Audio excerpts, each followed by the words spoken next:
오늘은 저희 서영교 법사위원장님과 함께 최영중 청주시의원 사건에 대한 현안 기자회견, 그리고 조희대 대법원장이 내란 사건을 전원합의체 사건으로 돌린 점에 대한 기자회견을 하도록 하겠습니다.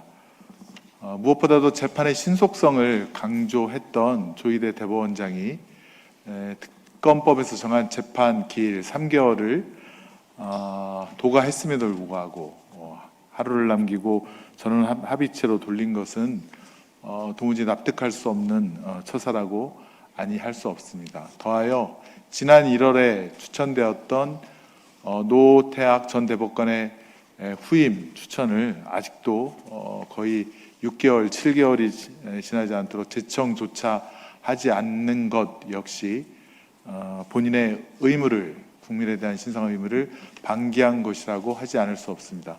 관련된 기자회견을 하도록 하겠습니다. 먼저 기자회견문을 읽도록 하겠습니다. 조희대 대법원장은 더 이상 사법부를 멈춰 세우지 마십시오. 조희대 대법원장의 직무 방기로 사법부가 멈춰 섰습니다. 노태학 전 대법관이 지난 3월 퇴임한 지 5달이 지났습니다. 후임 대법관은 아직 임명되지 않았습니다. 올해 1월 대법관 후보 추천위원회가 후보 4명을 추천했습니다. 그러나 조희대 대법원장은 아무런 설명 없이 제청을 지금까지 미루고 있습니다. 헌법은 대법관을 대법원장의 제청을 거쳐 국회의 동의를 받아 대통령이 임명하도록 규정하고 있습니다. 제청은 대법원장의 재량이 아니라 헌법이 부여한 임무입니다. 그럼에도 조 대법원장은 제청을 사실상 거부하고 있습니다. 더욱 심각한 것은 기존 공석조차 해소하지 못한 상황에서 오는 9월 퇴임하는 이홍구 대법관의 후임 인선 절차가 먼저 진행되는 비정상적인 상황까지 초래되었다는 점입니다. 헌정사에서도 찾아보기 어려운 사법행정의 공백입니다.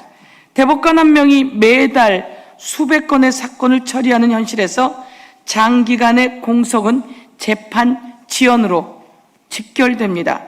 연간 4만 건이 넘는 사건을 처리하는 대법원의 기능은 약화되고 그 피해는 고스란히 대한민국 국민에게 돌아옵니다. 조희대 대법원장은 취임사에서 신속한 재판을 받을 권리를 강조했습니다. 그러나 지금은 그 약속을 스스로 저버리고 있습니다. 조희대 대법원장은 본인에게 부여된 헌법상 의무를 외면하지 말고 즉시 대법관을 제청해 사법부 정상화에 나서야 합니다.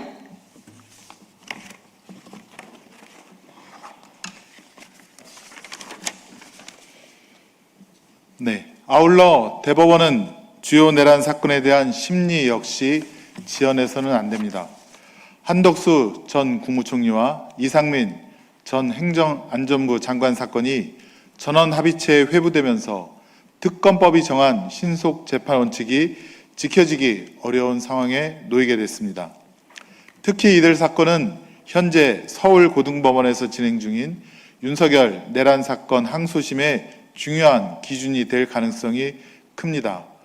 대법원이 제시하는 법리에 따라 향후 내란 사건 재판의 방향에도 적지 않은 영향을 미칠 수 있기 때문입니다. 만약 전원합의체가 국민이 납득하기 어려운 법리를 제시하거나 하급심 판단을 뒤집는다면 이는 단순한 개별 사건의 판단을 넘어 헌정 질서에 대한 역사적 평가까지 흔들 수 있습니다. 더욱이 김건희 주가 조작 사건마저 납득하기 어려운 재판 지연이 계속되고 있습니다. 대법관 제청은 미루고 내란 사건은 늦추고 김건희 사건도 지연시키는 지금의 모습으로는 조희대 사법부가 사법의 정치화라는 비판을 피하기 어렵습니다. 대한민국 헌정 질서를 무너뜨린 내란 사건에 대해서는 무엇보다 신속하고 엄정한 사법적 판단이 필요합니다. 대법원은 국민이 납득할 수 있도록 책임 있는 재판으로 사법 정의를 바로 세워야 합니다. 국민은 지난 내란 과정에서 조희대 사법부가 어떤 모습을 보였는지 똑똑히 기억하고 있습니다.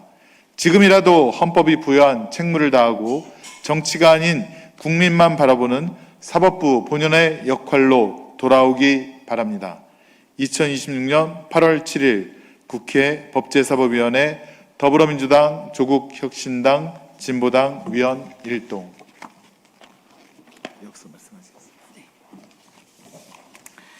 저희가 오늘 피켓을 가지고 왔습니다.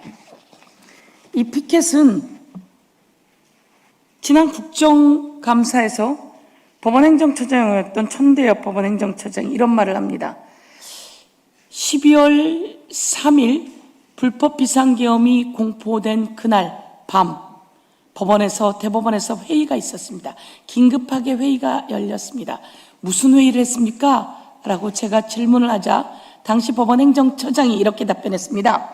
당연히 계엄이 만약 합법적이었다면, 여러분 대한민국 어린아이도 이 계엄은 불법이라고 국회로 모였는데 법원행정처장이, 대법관이, 그리고 조희대 대법원장이, 대법원 사람들이 만약 계엄이 합법적이었다면 저희들이 계엄에 따라야 할 조치가 있고 또 사법부의 기능 작동이 정지되기 때문에 저희들로서는 굉장히 시급한 상황이었습니다. 이런 이야기를 했습니다. 합법이었다면 계엄에 따라 해야 할 조치가 있다. 그것은 바로 재판 관할을 군사법원으로 넘기는 그런 내용 등이었습니다.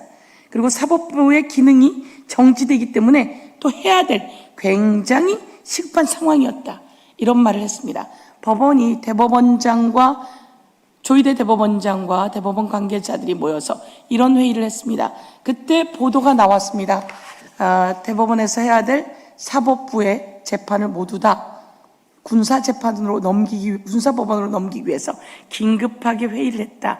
그리고 당시 군사법원으로 넘어갈 상황이었기 때문에 계엄사령부 쪽으로부터 지속적인 전화를 주고받았던 흔적이 잡혀 있습니다. 그날 무슨 회의를 했는지 그 회의 내용이 회의록이 나오고 있지 않습니다. 그런 상황에서 지금 이상민 그리고 한덕수 주요 불법 내란 주요 임무 종사자들에 관한 재판을 전원합의체로 끌어오겠다고 합니다. 우린 전원합의체에 대한 잘못을 알고 있습니다. 지난 5월 1일 조희대 대법원장은 전원합의체로 대선에 개입했고 이재명 대선 후보 관련한 것을 단 이틀 만에 파기환송하면서 대선에 개입했고 정치에 개입했고 정치 중립 의무도 위반했습니다.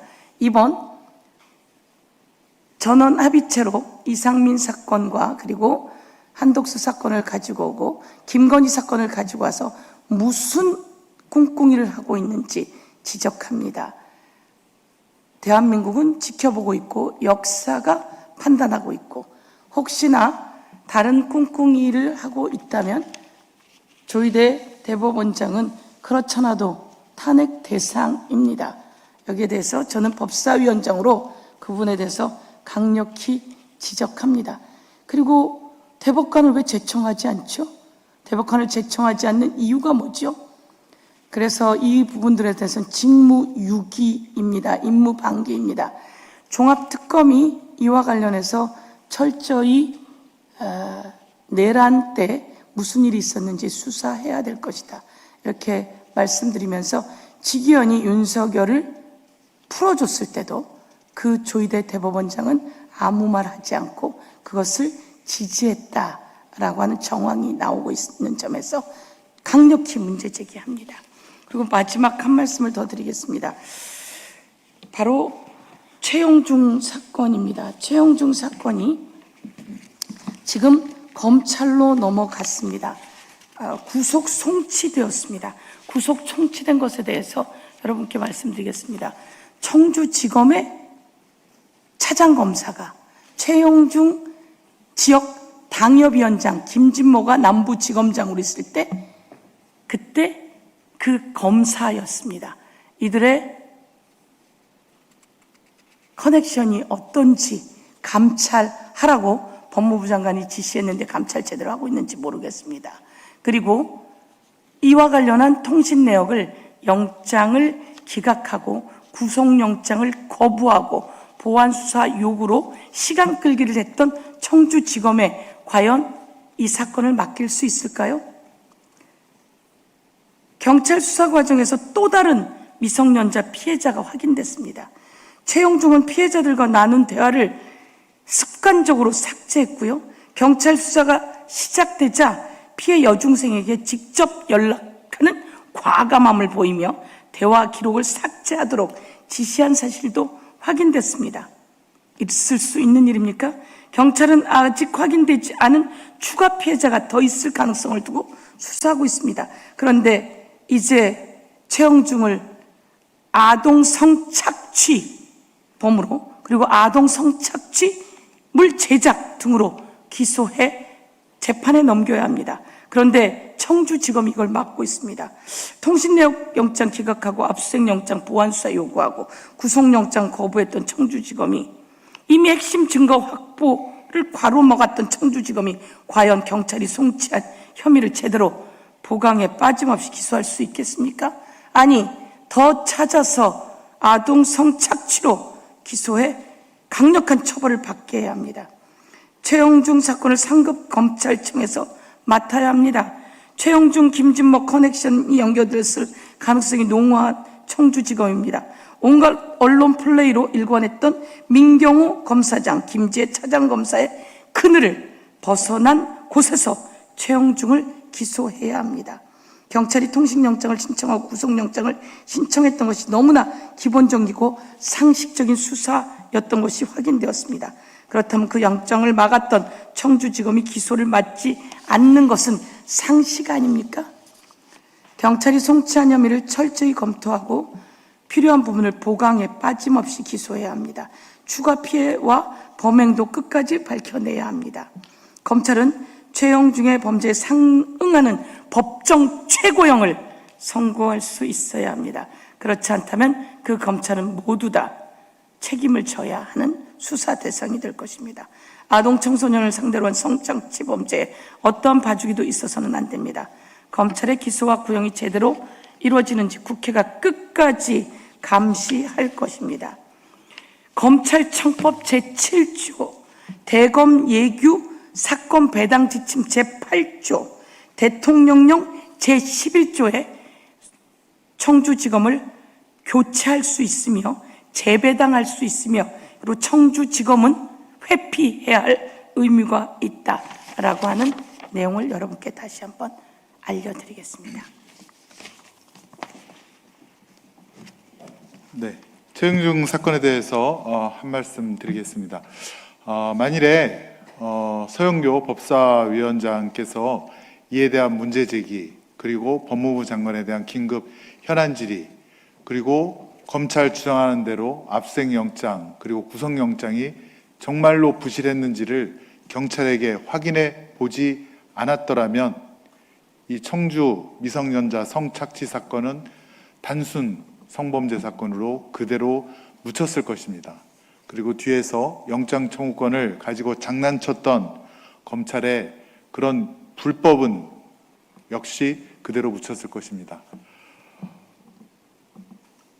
지금 검찰은 청주 미성년 성착취건에 대해서 아직도 반성을 하지 않고 있습니다. 오로지 언론 플레이를 통해서 경찰의 수사가 부실했다는 그런 보도 외에는 사죄한다, 반성한다라는 내용이 전혀 없습니다. 형사소송법 개정 시행을 얼마 남겨두고 있지 않은데요. 저희는 예상합니다. 검찰이 분명히 일부 언론들과 결탁을 해서 경찰의 부실 수사, 그로 인한 국민의 피해만을 선택적으로 엄청나게 보도를 할 겁니다. 그래서 국민의 여론을 또 곡해할 것입니다. 경고합니다. 우리 국민이 그렇게 만만하지 않습니다. 그리고 국회가 그거를 가만히 지켜보고만 있지도 않을 겁니다. 청주 시연 사건과 같은 그런 사회적 약자, 피해자에 대한 목소리 저희가 더 담아서 그러한 불법이 또 영장 청구권으로 인한 오남용이 또 기소권 갖고 장난치는 일이 또 형사권으로 큰 돈을 버는 일이 없도록 반드시 막겠습니다. 저희 법사위는 눈을 부릅뜨고 끝까지 지켜보고 국민을 대신해서 제대로 감독하겠다는 말씀을 드리겠습니다. 이상입니다.